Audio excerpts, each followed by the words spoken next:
तो आज देश की सबसे बड़ी अदालत ने रोड जाम करने वाले प्रदर्शनकारियों से साफ कहा है कि अनंतकाल के लिए रोड बंद नहीं कर सकते। अब सवाल है कि क्या सुप्रीम कोर्ट की नसीहत सुनेंगे प्रदर्शनकारी। इसी मसले को पर बहस को आगे बढ़ाने के लिए हमारे साथ मौजूद हैं वरिष्ठ वकील और याचिकाकर्ता अमित साहनी, सुबी खान जो कि एक इस्लामिक स्कॉलर है, इफ्रा जॉन जो कि एक इस्लामिक स्कॉलर हैं और साथ ही साथ कॉन्स्टिट्यूशन की एक्सपर्ट हैं, पढ़ाती हैं, प्रोफेसर हैं एमआईटी यूनिवर्सिटी में, डॉक्टर शोएब जमई जो कि अध्यक्ष हैं इंडियन मुस्लिम फाउंडेशन के, अवधेश कुमार वरिष्ठ पत्रकार हैं, मसूद हाशमी साहब जो कि अध्यक्ष हैं इत्तेहाद सोसाइटी के, इसके अलावा शाह आलम हैं जो कि नेता हैं AIMIM के। लेकिन उससे पहले हम आपको बता दें कि एक छोटी सी बच्ची, बहादुरी पुरस्कार से सम्मानित एक छोटी सी बच्ची ने सुप्रीम कोर्ट को पत्र लिखा था और उसने ये कहा था कि जो कुछ हो रहा है वो ठीक नहीं है। इस मासूम का नाम है गुणरत्ने और चिट्ठी भेजकर इसने इस मसले पर गाइडलाइन की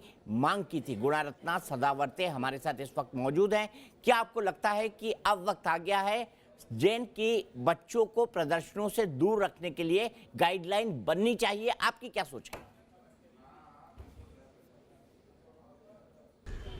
मुझे लगता है कि बच्चों को प्रदर्शन मतलब ऐसे प्रोटेस्ट या फिर ऐसे कोई डेमोन्स्ट्रेशन में लाना बहुत गलत है, क्योंकि जो बच्चे होते हैं वो जो खुद का पेन्स नहीं बता सकते वो प्रदर्शन में रह के भी क्या करेंगे। जिन बच्चों की अभी पढ़ने लिखने की एज होती है उनका राइट टू लाइफ वायलेट होता है, जैसे इस 4 मंथ ओल्ड का हुआ है शाहीन बाग में।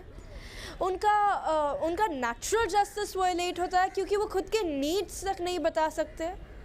और साथ ही साथ अगर ऐसे और केसेस होते हैं इंडिया में तो एक ही रिज़ल्ट होगा कि इंडिया की impression on the world family बुरी होगी और जो इंडियन सिटीजन्स होंगे देड बी बैड इन नेचर, क्योंकि जब बच्चे, that is the next democracy जो आगे चल के पूरे कंट्री को होल्ड करने वाले हैं, उनकी डेथ होती है डेमोन्स्ट्रेशन और प्रोटेस्ट में, वो बहुत गलत है।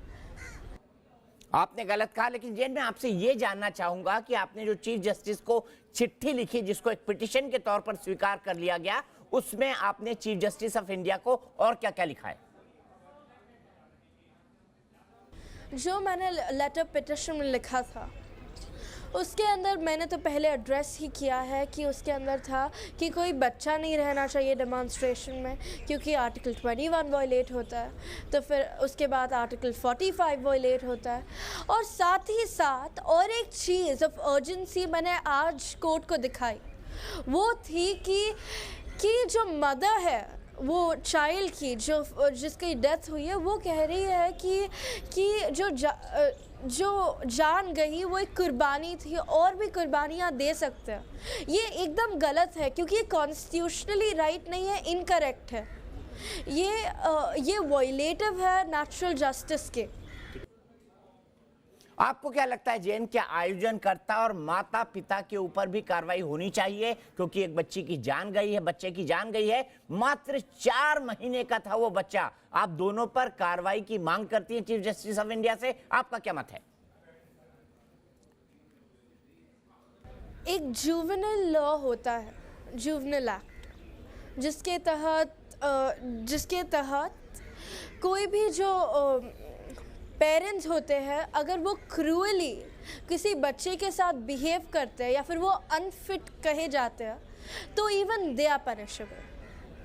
और साथ ही साथ जो अथॉरिटीज़ है, जो ऑर्गेनाइजर्स है, ये उनकी भी रिस्पॉन्सिबिलिटी है कि वो बच्चों का ध्यान रखें, कि वो ये ध्यान रखें कि बच्चे मरे ना या फिर किसी की तबीयत ख़राब ना हो।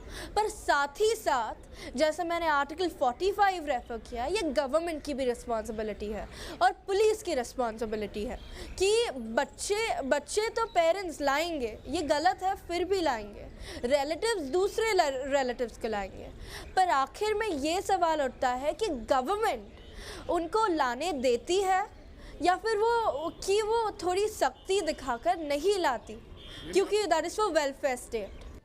ठीक है, आपकी बात मैं समझ रहा हूं। आपने कहा कि आर्टिकल 14 और आर्टिकल 25 का वायलेशन है, आपने ये कहा, लेकिन मैं आपसे जानना चाहता हूं कि CAA के आंदोलन के चलते जिस तरह से शाहीन बाग में रास्ता रोक रखा है, नोएडा आने जाने वाले और साथ ही साथ नोएडा से फरीदाबाद जाने वाले लोग परेशान हैं, इसको आप किस तरीके से देखती हैं? क्या प्रदर्शन में इस तरह से रास्ता रोकना ठीक है? हमारे देश में, हमारे भारतवर्ष में हमेशा से प्रोटेस्ट चलता आ रहा है, हमेशा से स्ट्रगल चलता आ रहा है।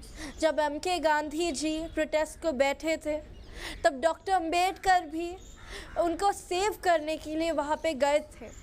कहा था कि I would take my things back but I want to save you, क्योंकि हमारे कंट्री में लव और डिवोशन नाम की चीज़ है जो हम ट्रेडिशन से मानते हैं। और इसीलिए मुझे ऐसा लगता है कि मुझे कोई ओपिनियन नहीं है पर्टिकुलर CA या फिर NRC के बारे में, पर मुझे ऐसा लगता है कि कोई बच्चे को बलि का बकरा बनाने के लिए ये उतना मुनासिब नहीं लगता। और अगर मैं आगे बात करूँ, जिस भारतवर्ष में मेरे बच्चों को मिड डे मील्स ही नहीं मिलते, उस भारतवर्ष में अगर आप एजुकेशन को छोड़ के बच्चों को प्रोटेस्ट में बिठाने वाले हो, ये कहीं भी कनेक्ट नहीं करता, एक्सेप्ट कि अगर आप सिर्फ बच्चे को दिखावा देकर कि मतलब बच्चे प्रोटेस्ट में बैठे हैं। इसीलिए मतलब बहुत सारे अरेबियन कंट्रीज़ में ऐसा होता था पहले, पर अभी ये इंडिया में करना बहुत गलत है कि बच्चों को दिखाकर प्रोटेस्ट को बड़ा करा के लेना।